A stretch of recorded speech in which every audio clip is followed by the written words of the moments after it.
Salut à tous, c'est Wave Manga. J'espère que vous allez bien. Moi, ça va super. Donc, avant de commencer, j'aimerais vous remercier du nombre de vues que vous avez fait sur ma précédente vidéo. Ça m'a fait extrêmement plaisir. À l'heure où je tourne, vous êtes 280 à avoir vu ma vidéo. En tout cas, merci beaucoup. Donc, du coup, comme vous avez pu le voir, aujourd'hui, une nouvelle vidéo qui va se porter sur mes achats de ce mois-ci. Donc, en tout cas, j'avais très hâte de vous faire cette vidéo. Donc maintenant, assez parlé et laissez place à la vidéo juste après le générique.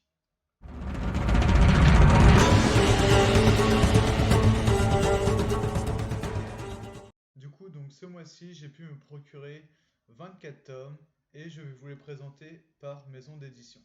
Donc pour commencer, nous avons Soulland, donc chez Nazca Édition, et qui la série pour l'instant a 52 tomes si je ne me trompe pas. Ensuite, on passe à Kazé.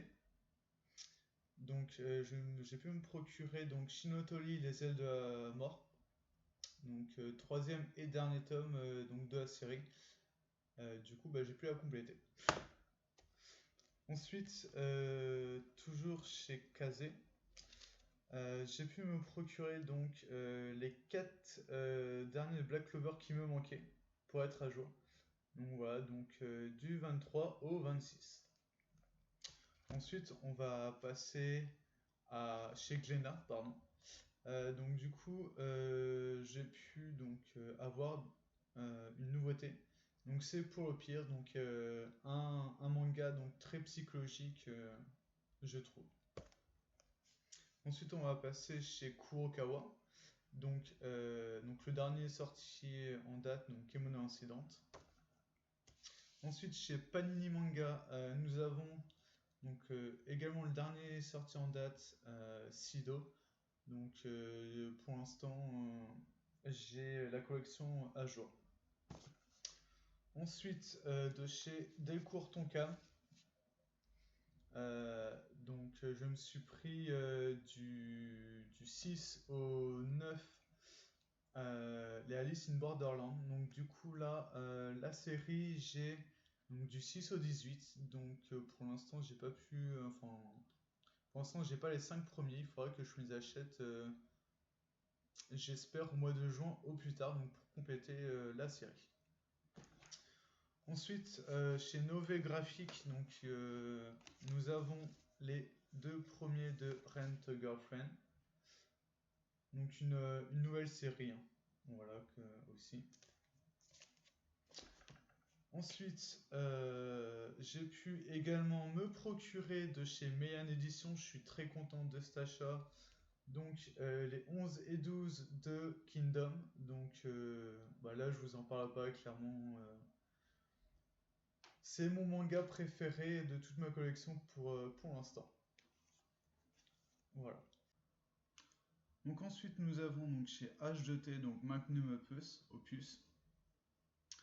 Et du coup, c'est l'histoire du jeune Magnum qui est juste ici, euh, qui est euh, qui est issu d'une famille pauvre, et son rêve c'est de devenir un chevalier, donc justement pour pouvoir aider sa famille.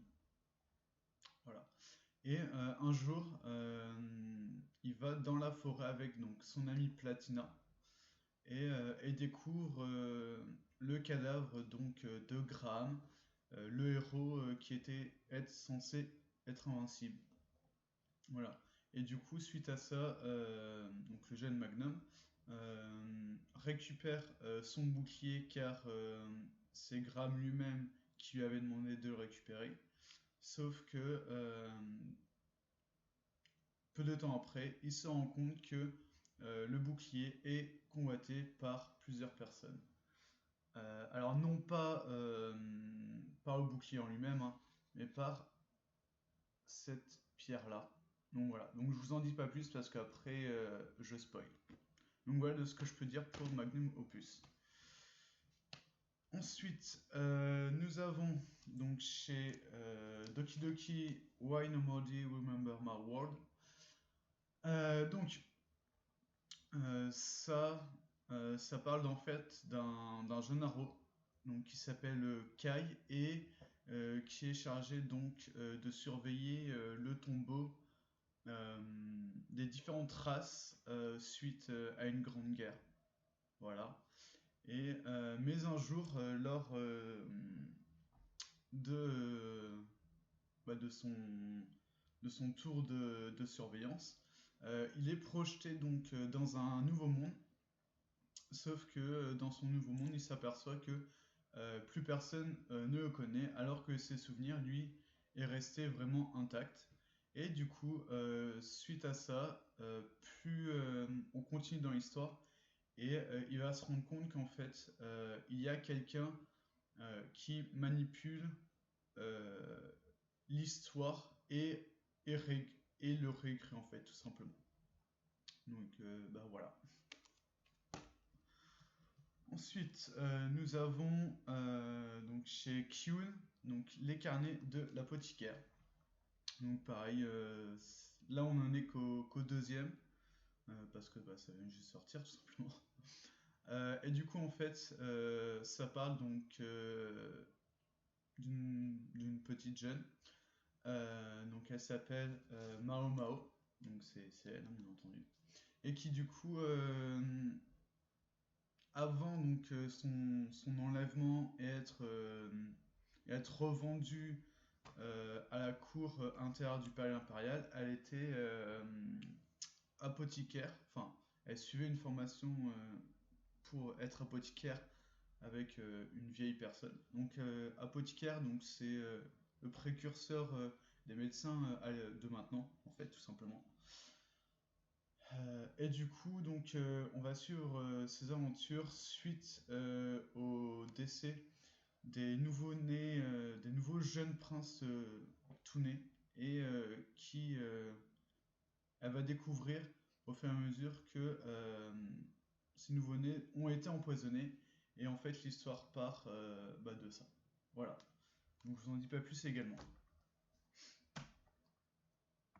Donc ensuite nous avons de chez Pika, donc le dernier Hitman les couilles d'un manga. Donc si vous ne connaissez pas encore, donc ça parle de Ryosuke, un jeune qui veut devenir éditeur donc pour le magazine Shonen Magazine, et qui du coup donc forcément bah il rentre chez Shonen Magazine, et qui du coup peu de temps après va rencontrer une jeune mangaka qui lui trouve qu'elle a du potentiel, et de ce fait il clame haut et fort comme quoi il va faire d'elle la mangaka numéro 1 du Japon. Mais ils vont se rendre compte tous les deux comme quoi c'est pas aussi facile qu'ils ne pensent. Donc voilà pour Hitman. Ensuite, on va enchaîner avec les éditions Kana. Donc on va commencer par une nouveauté de ce mois-ci. Donc c'est Mission Yozakura Family. Voilà. Et pour finir, chez Kana également, donc le dernier tome sorti, c'est Shai. Donc pareil, si vous ne connaissez pas, Shai c'est l'histoire donc du jeune héroïne du Japon, parce qu'en fait dans le manga, son pays a son propre héros en fait, tout simplement. Et du coup, donc notre jeune héroïne va devoir donc faire des tâches, on va dire, des tâches pour rendre service, voilà, à la population japonaise, vu que c'est l'héroïne du Japon. Et un jour, elle devra donc sauver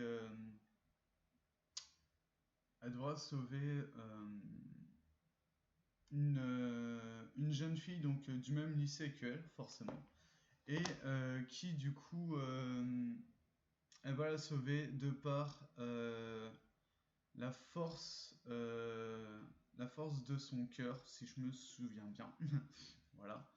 Et du coup, donc suite à ça, elle la sauve, hein, bien évidemment. Mais avec plusieurs héros, parce qu'après ils font une réunion par rapport à ce qui s'est passé. Et du coup, avec les autres héros, ils se rendent compte comme quoi la menace est beaucoup plus grande que ce qu'ils auraient pu imaginer. Donc en tout cas pour moi c'est un bon début de série concernant de nouveau les héros. Donc mes achats de ce mois-ci est terminé. Donc la vidéo a été un peu courte, je sais, sauf qu'il va y avoir une prochaine vidéo où je vous dirai un peu plus mes ressentis sur sur les tomes, en fait, tout simplement.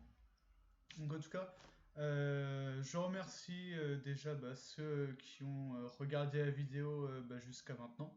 Et je voudrais aussi remercier donc mon libraire sans qui je n'aurais pas pu avoir la plupart de mes mangas que j'ai à l'heure actuelle. Et surtout, c'est grâce à eux aussi que j'ai pu découvrir le fabuleux Kingdom. Donc voilà. Donc en tout cas, si la vidéo vous a plu, je vous invite à lâcher un pouce bleu, à s'abonner et à me dire en commentaire quel tome vous avez acheté ce mois-ci. Voilà, sur ce, je vous dis à plus tard et à une prochaine vidéo. Matane!